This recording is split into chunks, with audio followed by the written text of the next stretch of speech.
चिदम। जब भी इंसान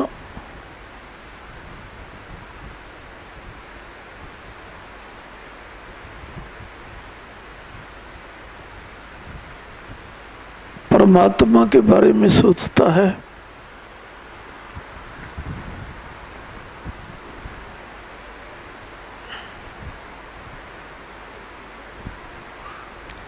तो तभी सोचता है जब उसे ये लगता है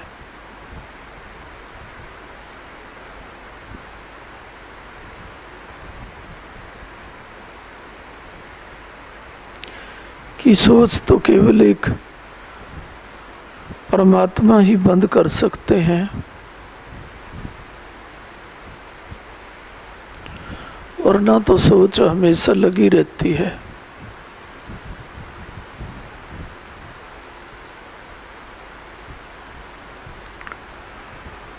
और यदि ये सोच सोचने से दूर हुआ करती तो कोई परमात्मा के बारे में क्यों सोचता। तो सोच लगना अच्छी बात है यदि कोई भगवान के बारे में सोचता है। कहीं कहते हैं हमारे पास सोच आई क्यों, जब हम ओंकार पिता की शरण है तो हमारे नजदीक तो सोच भी नहीं आनी चाहिए। अरे सोच आती है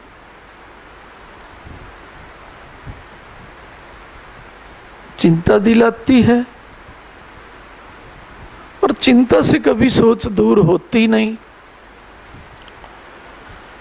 लेकिन जब वो गुरु सोच में अपनी सोच मिलाने लगता है तो चिंताएं सदा के लिए दूर होने लगती हैं। और जब चिंताएं सदा के लिए दूर होने लगती हैं, इंसान की विडंबना ये है कि वो अपने कर्म समझने लग जाता है। अपने कर्मों से तो देवी देवताओं की भी सोच कभी दूर नहीं हुई। जब हमारी सारी चिंताएं दूर होने लगे, समझो गुरुदेव ने हमें अपना लिया, लेकिन उस समय हम क्या सोचते हैं, अब हमारा प्रत्येक काम ठीक हो रहा है, अब गुरु की क्या जरूरत है। अरे गुरु की जरूरत इसलिए है कि तुम्हें केवल गुरु की सोच रहे और कोई सोच तुम्हारे जीवन में आए ही ना। जयकारा सतगुरुदेव। अब सोच तुम्हारे जीवन में आ रही है, कहाँ तुम गुरु के बारे में ठीक सोच रहे हो।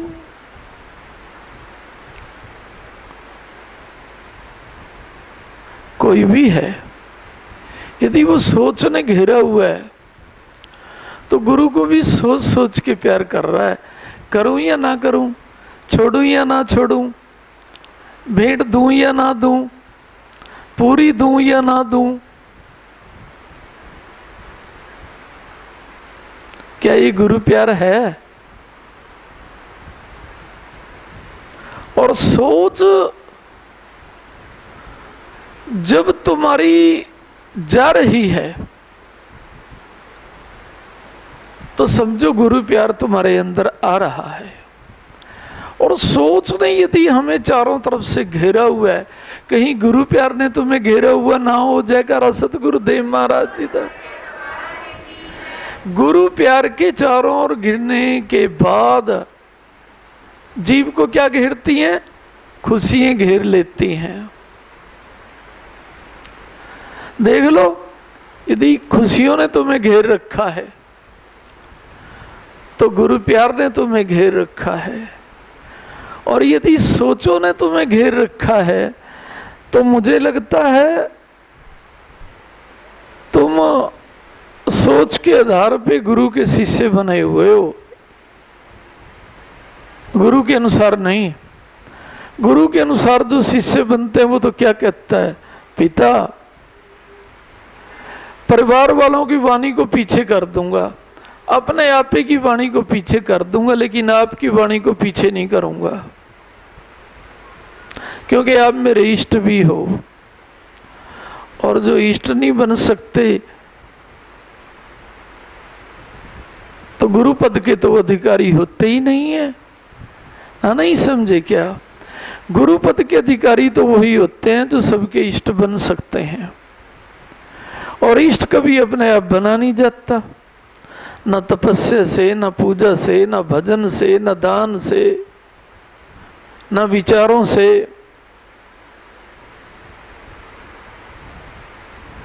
इष्ट तो परमात्मा ही होते हैं। अब देखो, यूं तो कोई कहेगा मैं हनुमान की पूजा करता हूं, हनुमान मेरे इष्ट है। अरे भाई, सबके इष्ट तो नहीं है। अब ब्रह्मा जी के इष्ट तो नहीं है हनुमान जी, ये तो सच्चाई है। ब्रह्मा जी क्यों पूजा करने लगे? वो तो ओंकार पूजा करेंगे जो उनके इष्ट हैं। तो ओंकार सबके इष्ट हैं, और जो सबके इष्ट होते हैं उन्हें हम परम इष्ट कहते हैं। और परम इष्ट की कृपा ना हो तो इष्ट इष्ट भी नहीं रह सकते। तो इष्ट तो सभी के, चाहे वो हनुमान है, चाहे ब्रह्मा जी है, चाहे भोलेनाथ है, ओंकार पिता होते हैं। और जो सभी के इष्ट होते हैं वो गुरु ज्योत होते हैं। जयकारा सतगुरुदेव महाराज जी दा। अब हनुमान तुम्हें स्वप्न में कहे ना, ये मैं तेरा इष्ट हूं, सारी संपत्ति मेरे नाम लगा दे, हम लगा देंगे? हनुमान जी मांग रहे हैं, नहीं समझे क्या? और हनुमान जी के इष्ट कहे ना, क्या बोला? कि तू 10वां हिस्सा मेरे नाम लगा दे। 10 बार सोचता है जीव। तो ये गुरु प्यार ने नहीं घेरा हुआ, आपकी सोच ने आपको घेरा हुआ है। जयकारा सतगुरुदेव महाराज जी दे। नहीं तो 10वां हिस्सा तो सनातन धर्म में अपने इष्ट के लिए निकालते ही हैं। हर एक शास्त्र में देख लो, हर एक पुराण में देख लो कि पिता 10वां हिस्सा तो आपके निमित्त है। तो यदि वो स्वयं अपने मुख से मांग लें कि मैंने तुझे सब कुछ दिया, बोलेंगे क्या दिया? अरे मानव का जामा दिया तुम्हें, है? और कहीं तो कहेंगे लो अपने कर्म होंगे ना तभी तो हम मानव बने। क्या अब तक गुरुदेव ने तुम्हारे सब कर्मों को माफ करके तुम्हें इसीलिए मानव बनाया हो कि कुरुक्षेत्र भूमि में मैं इन बच्चों का उद्धार करूंगा? जयकारा सतगुरुदेव महाराज जी का। क्या बोला? कहीं तो यूं सोचते हैं इसमें कुर्डी वाले महाराज जी का क्या है, हम शरण अब लगे हैं, मानव तो कभी से बने हैं, अब उद्धार करना होगा ये अलग बात है। लेकिन उनकी इच्छा से मानव बने हैं। और सुनो, यूं तो कोई भी कह देगा जो धर्म के अनुकूल नहीं चलता मैं भी मानव हूं, जबकि कुत्ते बिल्ले भी जो निरामिष भोजन करते हैं, सामिष भोजन नहीं करते, वो भी क्या कहते हैं, अरे मानव देही का अपमान कर रहा है तू। और फिर कहते हैं हम मानव हैं, हम कुत्ते होकर के भी निरामिष भोजन करते हैं और तुम मानव होकर के भी सामिष भोजन करते हो।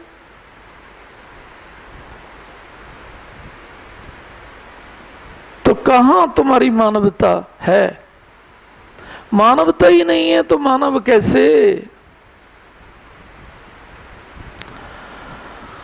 तो वो कुत्ते बिल्ले भी कहते हैं कि नकली मानवो,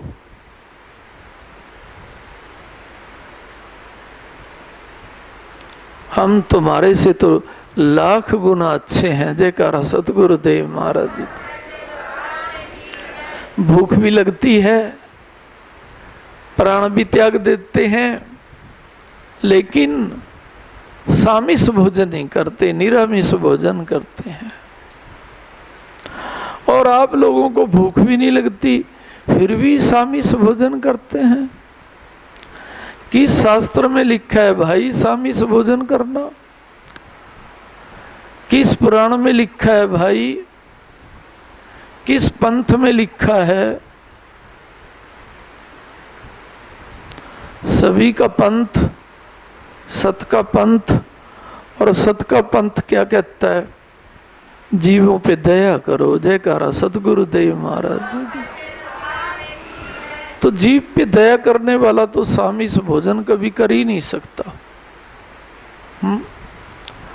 और लेकिन कुत्ते बिल्ले भी, जिन पे कलयुग में भी गुरु कृपा बनी हुई है, वो निरामिष भोजन करते हैं, सामिस नहीं करते।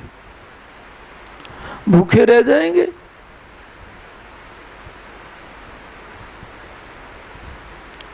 तो उनसे भी शिक्षा लेनी चाहिए, तो कि मानवता के नाम पे वो कलंक होते हैं। शास्त्रों के आधार पे, क्योंकि शास्त्रों में लिखा गया है ऐसा कि जो राक्षस होते हैं, यानी जिनकी राक्षसी वृत्ति होती है, वो ही सामिस भोजन करते हैं। और मानवता तो दया देती है।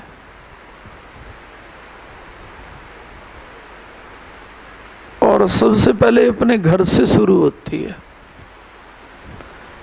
ये लकड़ी के, चुन्नी के, ईंटों के महल घर नहीं, अपनी आत्मा अपना घर होती है। गीता में बोला गया ना, आत्मा का आत्मा से उद्धार कीजिए। अब कैसे करेंगे भाई? आत्मा को आत्मा के पति के साथ जोड़िए, तभी आत्मा का उद्धार हो सकता है।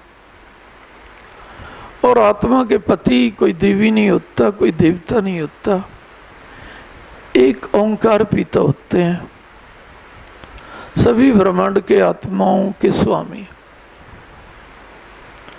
अब गीता रटेंगे, बोलेंगे आत्मा का आत्मा से उद्धार करना चाहिए, ना गुरु की जरूरत, ना भजन संध्या की जरूरत। आत्मा से आत्मा का उद्धार करना चाहिए। अपनी आत्मा से अपनी आत्मा का उद्धार तो होता ही नहीं है। फिर ये क्या है? आत्मा से आत्मा का उद्धार होना चाहिए। तो असली आत्मा तो प्रभु ही हैं,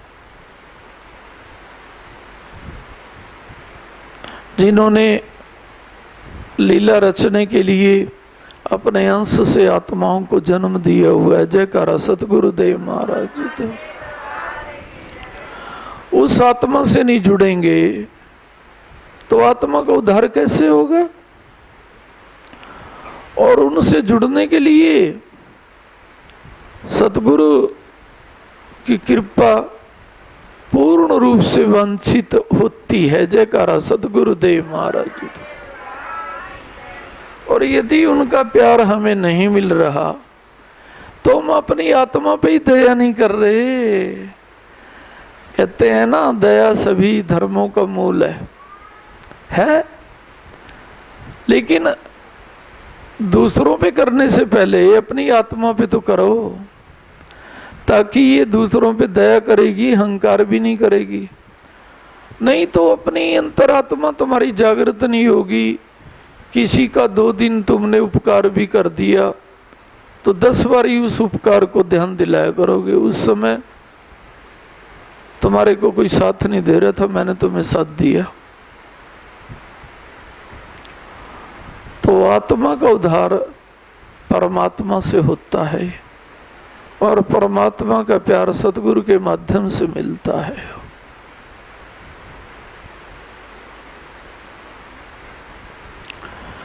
देवी देवताओं का प्यार देवी देवताओं के माध्यम से मिलता है। महापुरुषों का प्यार महापुरुषों के माध्यम से मिलता है। पीर फकीरों का प्यार पीर फकीरों के माध्यम से मिलता है। परमात्मा का प्यार तो सतगुरु के माध्यम से ही मिलता है। कहीं कहेंगे वो बालक ध्रुव को भी तो परमात्मा का प्यार मिला था। भाई विष्णु भगवान का प्यार मिला था ना, परमात्मा को तो नहीं मिला। कम से कम परमात्मा के प्यार में और देवों के प्यार में अंतर तो समझना चाहिए। परमात्मा का प्यार तो सतगुरु के माध्यम से मिलता है, क्योंकि सतगुरु के डेरे में वो बैठते हैं और उसे ही सच का डेरा कहा जाता है। अब तो कोई नकली ईंटें लगा के नाम लिखवा देता है बड़े बड़े में सचखंड, नहीं समझे क्या है।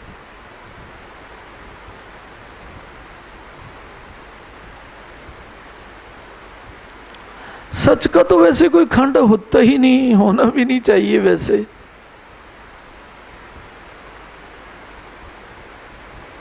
सत्य तो खंडों में आता भी नहीं है, तो सचखंड लिखना भी नहीं चाहिए।